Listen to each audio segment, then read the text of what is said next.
Ahab told Jezebel, Ahab, the terrible king, one of the worst kings that they had ever known, told Jezebel, who was a real piece of work, everything Elijah had done and how he had killed all the prophets with the sword.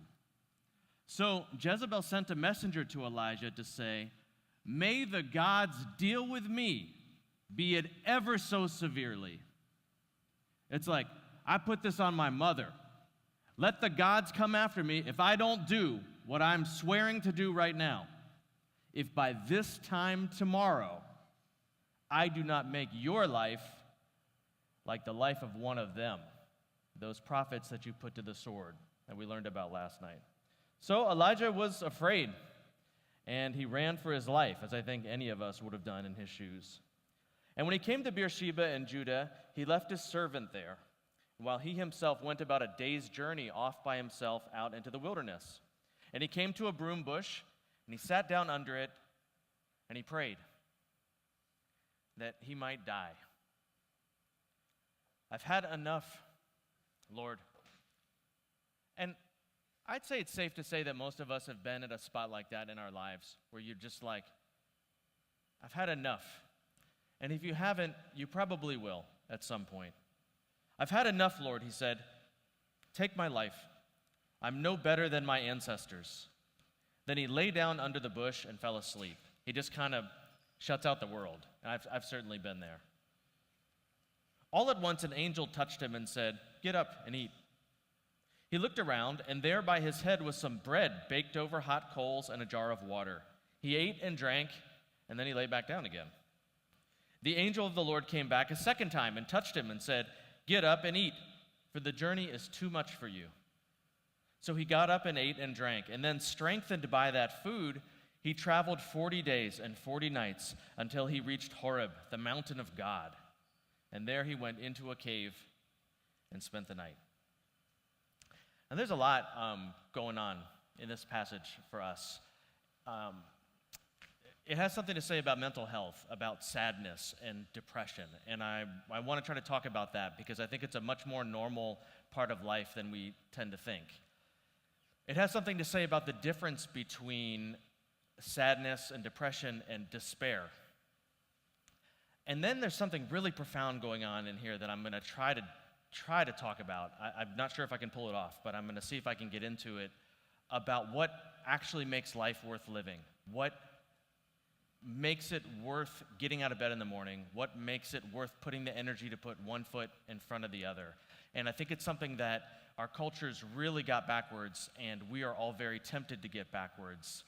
And it's something we really need to understand. So first thing, I just want to point out that Elijah here he's having a hard time. I mean, he's in a really bad situation. He's got problems, and he has a problem. I mean, he has problems, but he also has a problem, the way that he's feeling. And they both are going on here. And I just want to pause and point out that this is the man of God. This is the guy who his name means Yahweh is my God. He's the one that's standing up against all the nonsense in his day, and he's the one that speaks for God, and he's the one that's doing the right thing. And here he is, and it's too much for him. He's really struggling. He's gone off by himself, and he's so sad about the way that things have played out that he is wondering whether or not it's even worth going on. And he's feeling like it probably would have been better if he didn't live. He just says, "Take my life, Lord. I'm no better than anyone that came before me." So I actually think that this is a much more normal experience than we give it credit for. Sadness and depression, I actually think, is a normal part of life. And one of the things that happens when you're feeling sad or you're feeling depressed is you can feel so alone, or you can feel like you're weird or wrong or bad. I mean, the first thing that I do when I'm not feeling well or when things don't go my way is I sort of beat myself up about it, and I wonder, what did I do? Is God punishing me? What have I done wrong? And there's a chance that some of you in this room right now are feeling that way right now. You're wondering, what have I done? Why do I deserve this? I think sometimes some of the self-harm that people do, especially that young people do, and I have some experience with that when I was younger.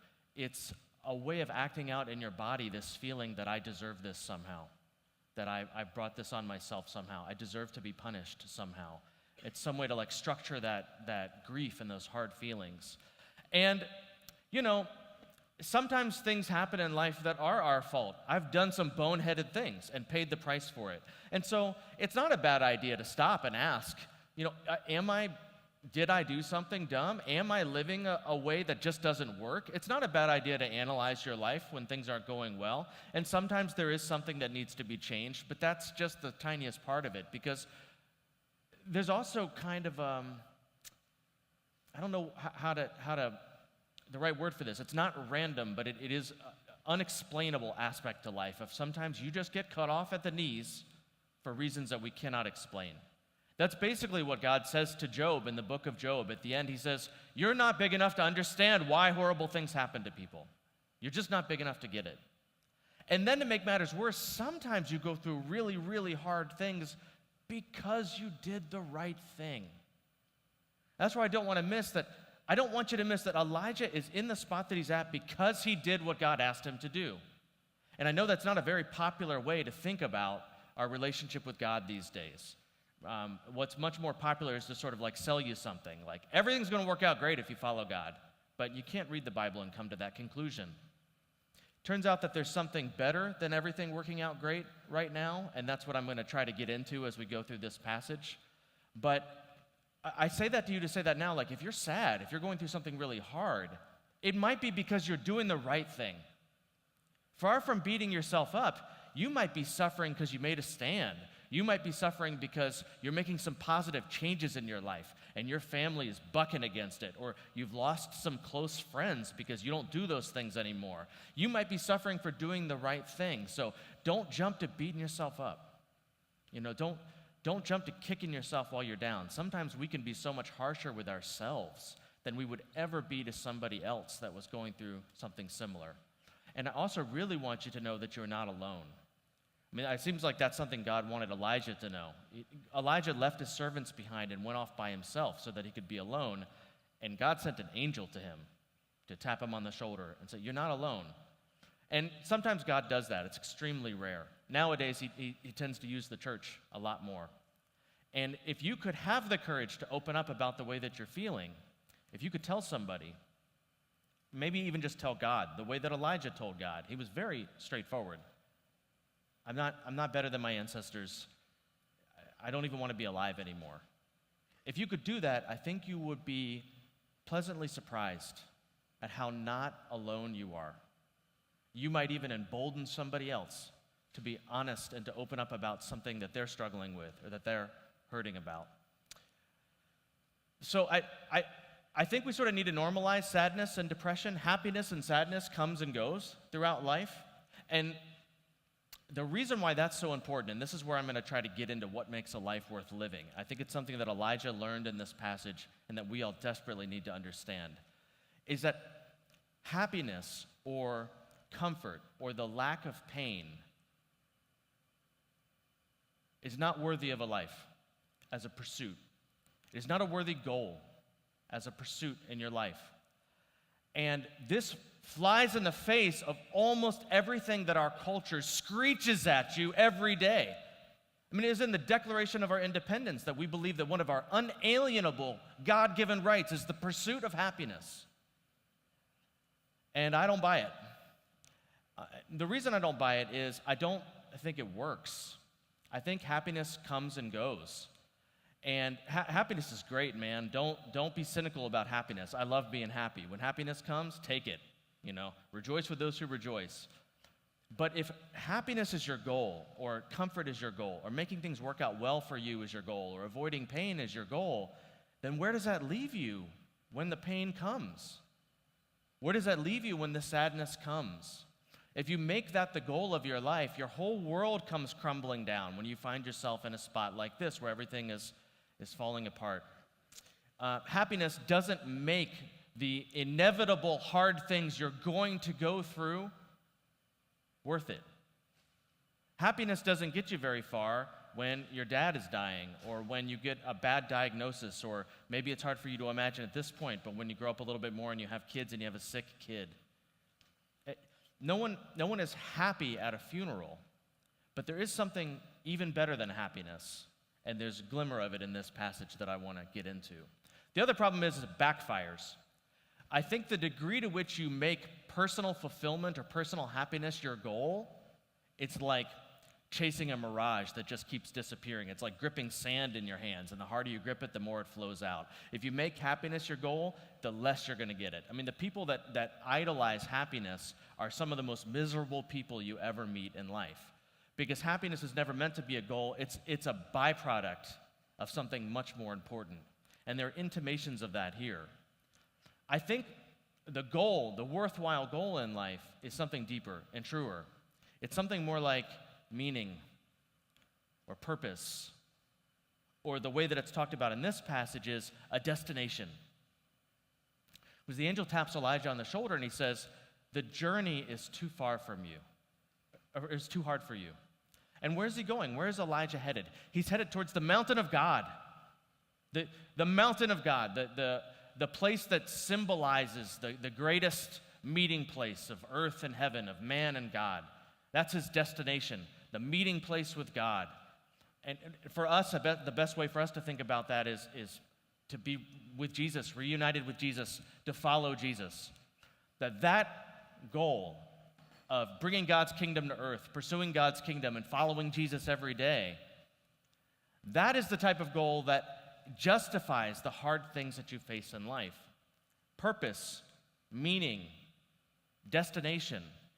These are the things that get you up in the morning when there isn't another reason to get up in the morning. And these are the things that give you the energy to put one foot in front of the other when you don't have the energy to put one foot in front of the other. It's kind of like this. So I teach at a pretty gritty inner city school, and it's not an easy thing. It's not the sort of work that somebody who's like, I just want a stress-free, easy work situation chooses to do. It's not the sort of thing that makes you happy. You know, when I get up in the morning and I'm getting myself geared up to go into that school and to interact with my students who are facing some really heavy things, I don't have the same kind of feelings that I'll have this afternoon when I'm going to chill on the beach for the afternoon. It's not the same kind of pursuit. But first off, my students are hilarious, and it's an incredible adventure. So there's all kinds of happy moments that happen throughout the day. But I have this little file of these little letters that my students have written me over the years.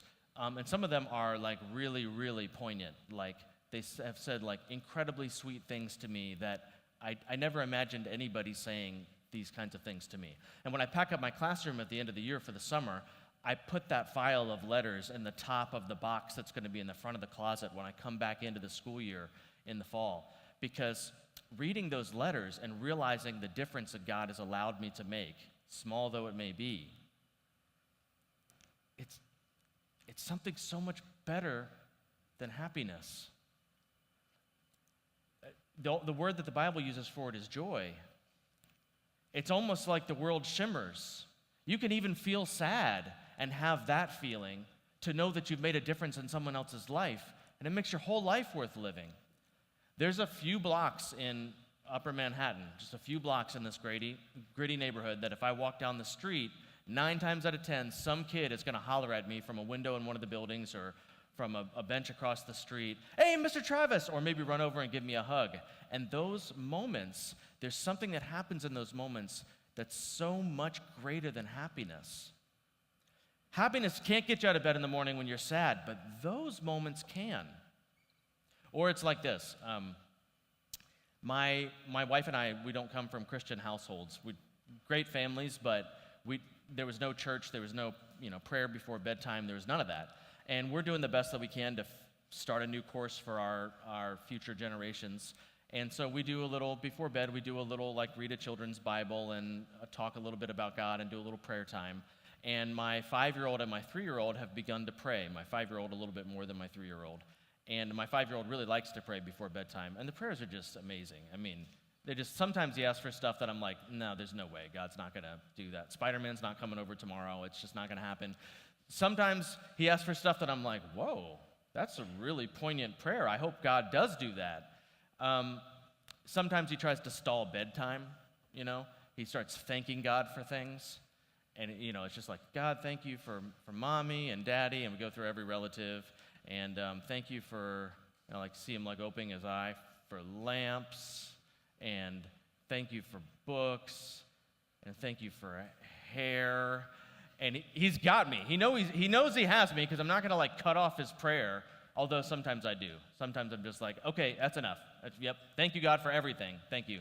It's time for bed. Thank you, God, for bedtime. That's what I'm thanking you for. But watching my boy pray and knowing that he's going to grow up and he's very likely to be a godly man and he's going to pray with his kids, there's something that happens in that moment that is just so much greater than happiness. I spoke at my church a couple weeks ago, and I don't even really remember what we were talking about, but it really struck this one young woman really hard, something God was doing in her life. And when I came and talked to her after the service, she could not, the tears were just right behind her eyes. There was something deep that was welling up. And as we spoke, it came out. And she was apologetic, and I'm like, no, this has to come out. I don't know what's going on with you, but this has to come out.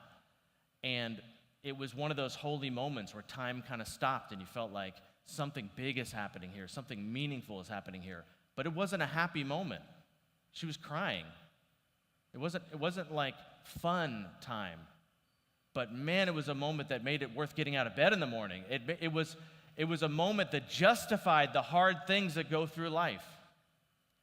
And what I want to say to you is that the pursuit of happiness, it's going to fall apart when you go through the inevitable sad, depressing times in life.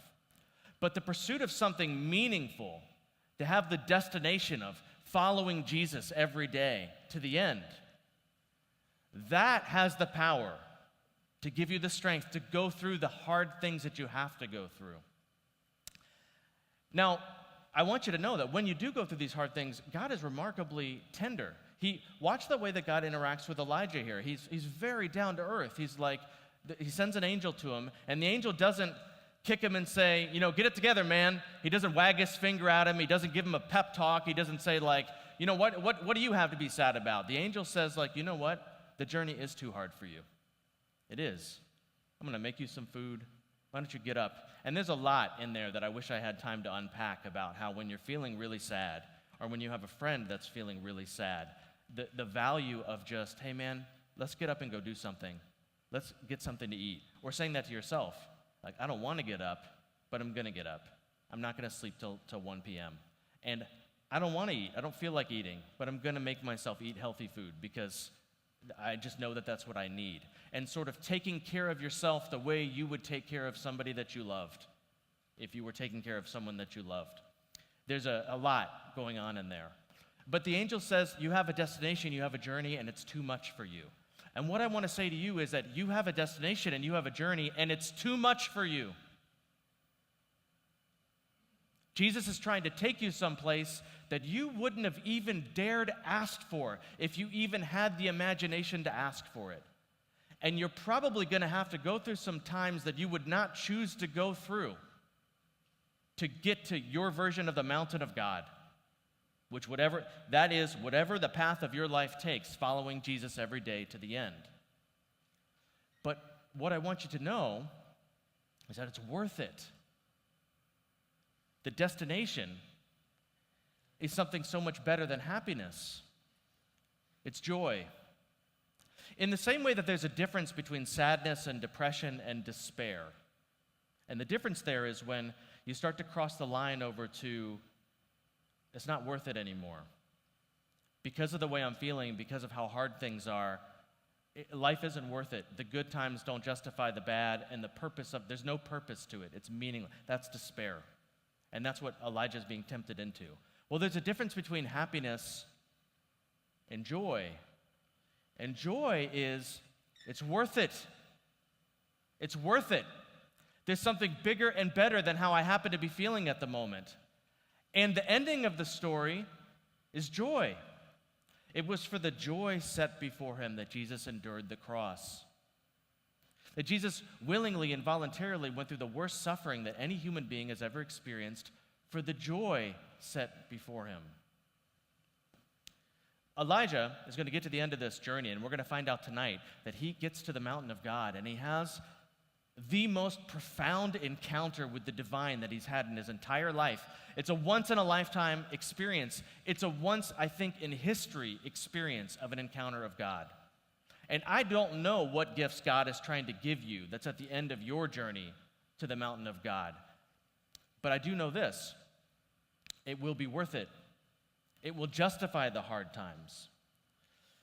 You're in some chapter of your life. Maybe it's a good chapter, maybe it's a dark chapter right now. But spoiler alert, if you stick with Jesus, it ends in joy. The people that you love who have gotten sick and died, reunited, healthier and more vibrant and full of life than you ever knew them in this world. The light of the sun replaced by the presence of Jesus Christ himself. God with us forever and ever. In the never-ending, ever-expanding, meaningful, purposeful development of the kingdom of God throughout all the ages. You might be in a dark story now, but the end of your story is joy. It's Gandalf arriving on the 5th day when the battle seemed to be lost. It's Easter Sunday when you go in and realize the tomb is empty. The good times and the bad times are going to come and go, and I really can't make any promises about this, but I can say this, that if you make purpose, meaning, following Jesus your goal, well, you get a lot of happiness thrown in. Most people do. And regardless, at the end, you'll say, it was worth it. I want to pray that's true of each and every one of us.